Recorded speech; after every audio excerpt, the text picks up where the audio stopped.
The devastating impacts of the 2008 financial crisis brought difficult times for people all across America. It reawakened distrust in a political system that seems far too keen on protecting oligarchs at the expense of the working class. That same crisis was part of a ripple effect felt all across the world, a global financial meltdown that many countries are still grappling with.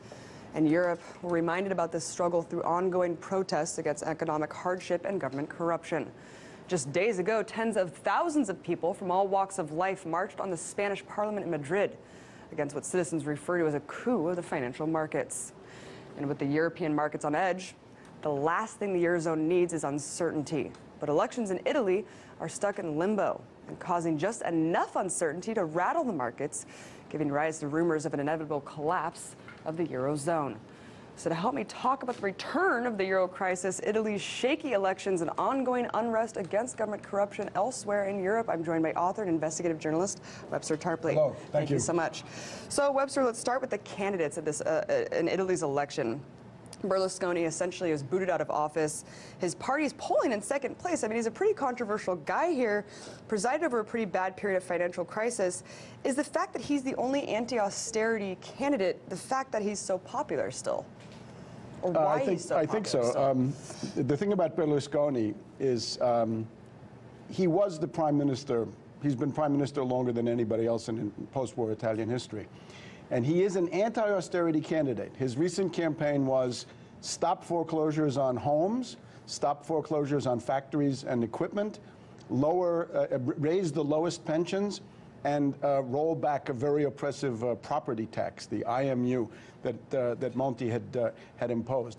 The thing about Berlusconi that attracts hostility from Washington and London is his close personal relation with Vladimir Putin, and the fact that this has been concretized. This is not just a personal thing, but this is the Italians taking part in the Nord Stream pipeline right down the Baltic, the Italians being a key part of the South Stream pipeline, and a whole series of other development deals, which have really put a kind of a support underneath the Italian economy.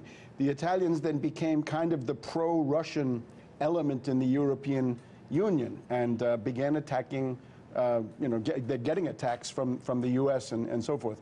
One key guy, the U.S. ambassador in Rome, David Thorne, Yale, Skull and Bones, John Kerry's roommate, right? So the new Secretary of State, his roommate and his former brother-in-law is now the U.S. ambassador there. And he led a coup against Berlusconi in 2011, which was a coup done not with tanks, but with spreads. They had Mario Draghi at the European Central Bank. They said, look, we're going to attack the Italian government bonds. Draghi, don't do anything to defend those bonds. Come in and help us to attack them. The spread went up, up, up. The Italian parliament panicked. Out goes Berlusconi. And in comes this Monti, trilateral, Bilderberg, Goldman Sachs. And he brings in a government of technocrats, meaning austerity ghouls. And what have they done now? 15 months, 3% more unemployment, youth unemployment 37%, production down 10%, orders down 15%, a disaster. So that's the background for these elections. And let's talk about Beppe Grillo, the former comedian, a really interesting character here. I mean, if he won, what could that mean for Italy? This is the petty bourgeoisie. This is a part of the population that has basically gone crazy as a result of the austerity, and you can understand. I mean, you can sympathize with them. But Grillo, of course, is a right-wing cultural populist demagogue. And he is also, he's scurrilous, he's obscene.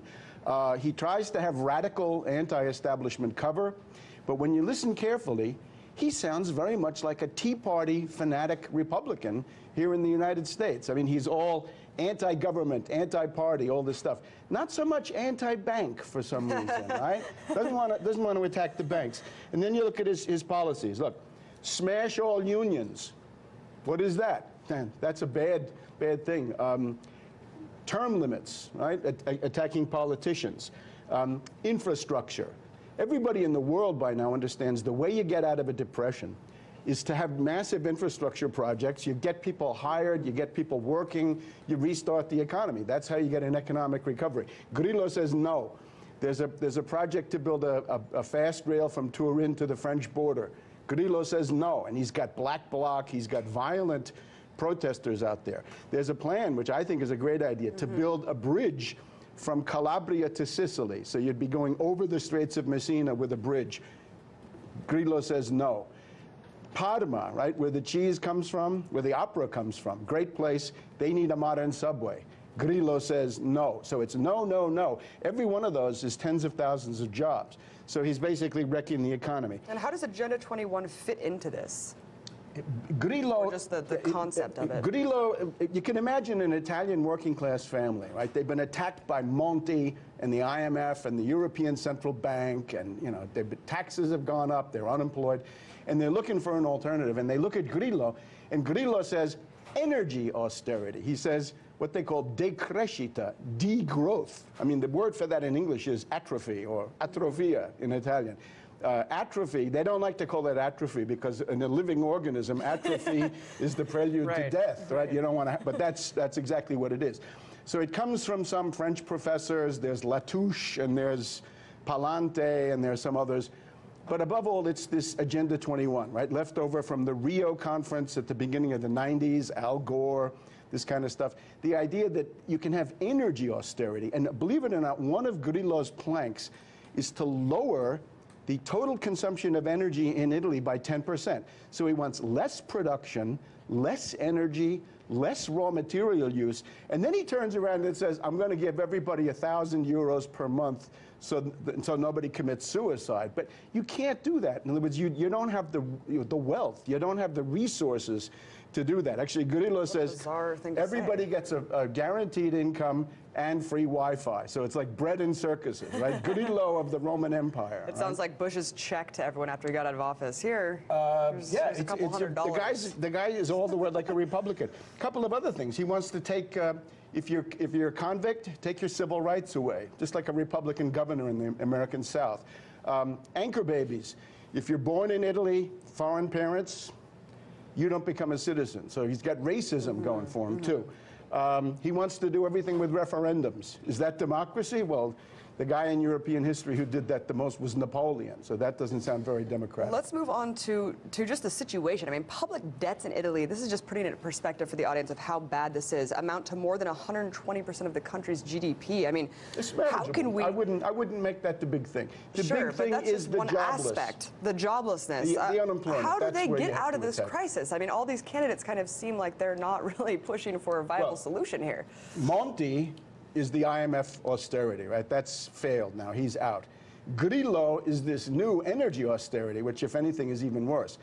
Berlusconi today said his main point is anti-austerity, although he doesn't really, he means by that austerity for the government, not for the private sector.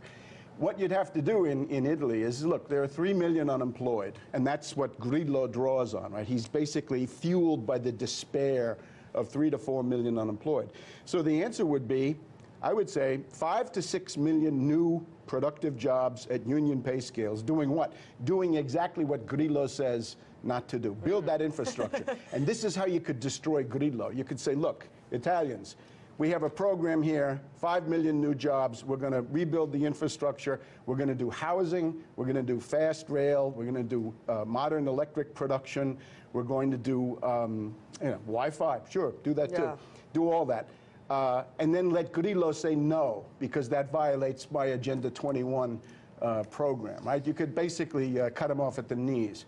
And we only have a couple minutes left, Webster, but I can't help but talk about this in the broader context of how, if the Eurozone does collapse, I mean, if this crisis is unable to be quelled here, how is this going to affect the United States? Let's always remember, the crisis of the euro is artificial. It's a result of a U.S.-British plan to destroy the euro so that the dollar and the pound could live. And it starts with a very, well-organized attack on European government bonds. Now, I regard the euro as like a convoy. Suppose you're in the North Atlantic in World War II. If you stay together, you can survive. But if you drop out of the convoy, you're going to be destroyed because there are Nazi submarines everywhere. And today, if you drop out of the euro, suppose you're Greece or Italy, what's going to happen is Goldman Sachs will come after you with credit default swaps, and they'll drive your currency to the point where it's worth nothing. You'll have hyperinflation. If you're Germany, they'll do the opposite. They'll drive it up into outer space so that you'll be deflated to death. So I would say stay in the euro, but now we ought to have a movement, and I think Syriza of Greece is the leading edge of this. Force the European Central Bank to cough up trillions of euros of credit to rebuild the infrastructure of the continent, starting above all with housing, but then with all these other kinds of infrastructure, schools and hospitals that we've been mentioning. Rebuild everything and create jobs that way. We have Draghi at the European Central Bank.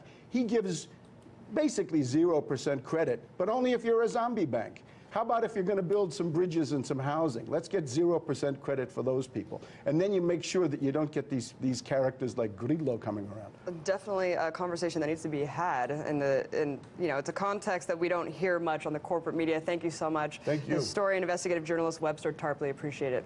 Thanks.